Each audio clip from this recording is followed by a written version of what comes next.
પાછલા 40 વર્ષથી સમગ્ર ભારત દેશના બહેનો જે દિવસની રાહ જોતા હતા કે એમનો અધિકાર એમને 33% આરક્ષણના માધ્યમથી વિધાનસભા લોકસભામાં પ્રાપ્ત થશે, એમનો અવાજ વધુ બુલંદ થશે, મજબૂત થશે. એ દિવસ 17 એપ્રિલ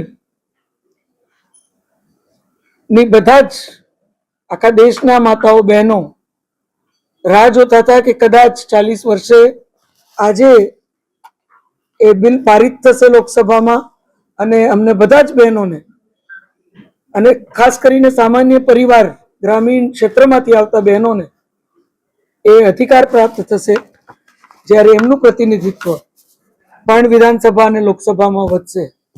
પણ આપણે સૌએ જે રીતે આખા લાઈવ પ્રસારણ સાંસદ ટીવીના માધ્યમથી આખા દેશે જે રીતે એ બિલ ને કોંગ્રેસ પાર્ટી અને ઇન્ડી ગઠબંધને પુરજોશ વિરોધ કરી અને પારિત ન થવા દીધું,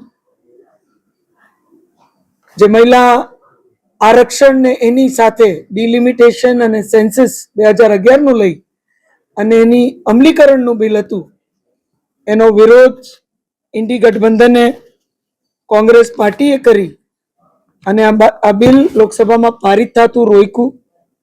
અને એનડીએ પાસે આટલું સંખ્યાબળ ના હોવાથી મોદી સાહેબના નેતૃત્વમાં બહેનોના અધિકાર આપવામાં કોંગ્રેસ પાર્ટીના વિરોધને લીધે સરકાર ક્યાંક એ શક્ય ના કરી શકી. ત્યારે આપણે સૌ જાણીએ છીએ કે આ દેશના 70 કરોડથી વધારે માતાઓ બહેનો આ દિવસની રાહ જોતા હતા અને મહિલાઓના અધિકારોની દ્રષ્ટિથી આપણે એવું કહી શકીએ કે 17 એપ્રિલ 2026 ભારત દેશ માટે એક કાળો દિવસ, મહિલા અધિકારોની દ્રષ્ટિથી કાયદેસર જે રીતે કોંગ્રેસ પાર્ટી એને પારિત થવાથી તો રોક્યું, પણ રોક્યા પછી જે રીતે મેજ થપથપાવી અને આખા ઇન્ડી ગઠબંધને એનો આમ ઉત્સવ જે મનાવ્યો એ બિલ રોકવાનો, મને લાગે છે કે આપણા માટે એક ખૂબ જ દુઃખદ દિવસ કહેવાય. ભારત દેશ બહેનોનો અધિકાર આપવા માટે હજી તૈયાર નથી એવો મેસેજ આપણે આખા વિશ્વને આપ્યો. જ્યારે જ્યારે રિફોર્મ્સની વાત આવે છે, જ્યારે જ્યારે કોઈ ડેવલપમેન્ટની વાત આવે, જ્યારે કોઈ પ્રોગ્રેસિવ વાત આવે, ત્યારે હંમેશા કોંગ્રેસ પાર્ટી એમાં પૂરજોશ વિરોધ કરી અને હંમેશા એ કાર્ય રોકતી હોય છે. આજે મોદી સાહેબના નેતૃત્વમાં ઘણી બધી યોજનાઓના માધ્યમથી, ઘણા બધા રિફોર્મ્સના માધ્યમથી, ઘણી બધી પોલિસીઝના માધ્યમથી એ પોતે કહે છે કે આપણે વિમેન એમ્પાવરમેન્ટ થી લઈ અને વિમેન લેડ ડેવલપમેન્ટ તરફ આ રાષ્ટ્રને આગળ વધારવું છે અને એ દિશામાં આ એક મજબૂત પગલું હતું. ત્યારે કોંગ્રેસ પાર્ટીએ જે રીતે આ બિલનો વિરોધ કર્યો છે અને બહેનોને એનો અધિકાર જે મળવા જઈ રહ્યો હતો એ રોકવામાં આવ્યો છે, એ મને લાગે છે દેશની બહેનો કોઈ દિવસ એના માટે કોંગ્રેસ પાર્ટી અને ઇન્ડી ગઠબંધનને માફ નહીં કરે. પાછલા 60 વર્ષમાં આપણે જોયું છે કે કોંગ્રેસ પાર્ટી જ્યાં સુધી સત્તામાં હતી, મહિલાઓ માટે એવી કોઈ યોજનાઓ, મહિલા સશક્તિકરણનું એવું કોઈ કાર્ય એમના દ્વારા કરવામાં નહોતું આવ્યું. માત્ર એક વોટ બેંકની રાજનીતિ, ડિવાઇડ એન્ડ રૂલ, જ્ઞાતિગત રાજનીતિ, તૃષ્ટિકરણની રાજનીતિ, આ પ્રકારની રાજનીતિ કરી અને માત્ર વોટ લેવાનું કામ આજ સુધી કોંગ્રેસ પાર્ટીએ કર્યું છે.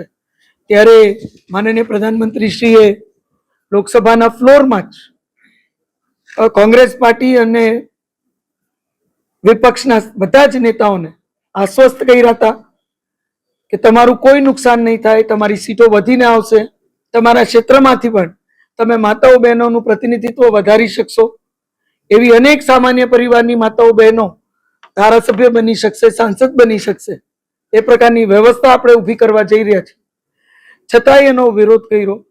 માનનીય પ્રધાનમંત્રી શ્રીએ ત્યાં સુધી કીધું કે આની પૂરી ક્રેડિટ પણ અમે વિપક્ષને આપશું, કે વિપક્ષના સહયોગથી જ અમે આ કાર્ય કરી શક્યા છે. એ પ્રકારે અમે જ જાહેરાત કરશું.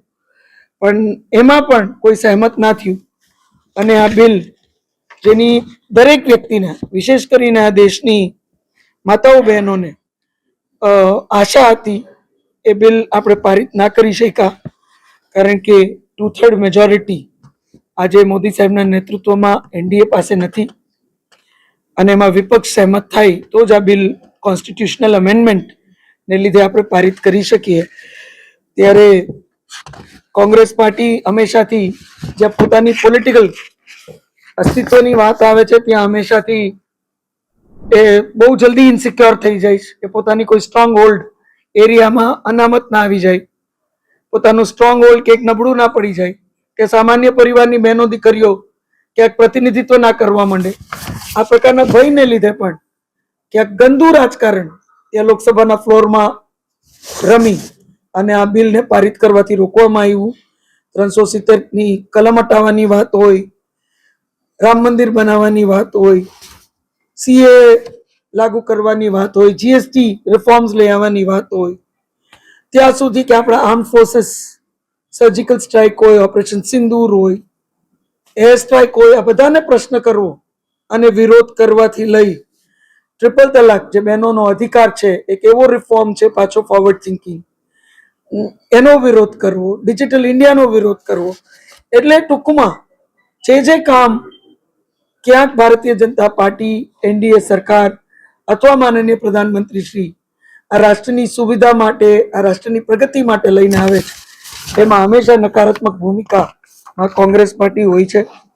ત્યારે આપણે સૌ અને આખો દેશ એ વાતનો સાક્ષી છે, ઇતિહાસ સાક્ષી છે કે કોંગ્રેસની ભૂમિકા હંમેશા આ દેશમાં ખૂબ જ નેગેટિવ રહી છે. કોઈ પણ જાતના રિફોર્મ્સ, કોઈ પણ જાતનો બદલાવ એમને કોઈ દિવસ સ્વીકાર્યો નથી. અને એક બહુ મોટો બદલાવ કરવા આખું રાષ્ટ્ર જઈ રહ્યું હતું ત્યારે બહેનોને આ અધિકારથી વંચિત રાખવાનું કામ જે વિપક્ષે કર્યું છે, મને ખાતરી છે કે બહેનો, આ દેશની માતાઓ બહેનો દીકરીઓ કોઈ દિવસ કોંગ્રેસ પાર્ટી અને વિપક્ષને આના માટે માફ નહીં કરે. અને એનો મુંહ તોડ જવાબ એ લોકોને કારમી હારના માધ્યમથી ચૂંટણીઓમાં તો આપશે જ, પણ અત્યારે પણ કોંગ્રેસના નેતાઓ જ્યાં જ્યાં જશે ત્યાં બહેનો આ બિલનો વિરોધ કરવાનું કારણ એમની પાસેથી ચોક્કસ પૂછશે. એમના અધિકારોથી એમને વંચિત રાખવાનું કારણ પણ આ બહેનો એમને ચોક્કસ પૂછશે.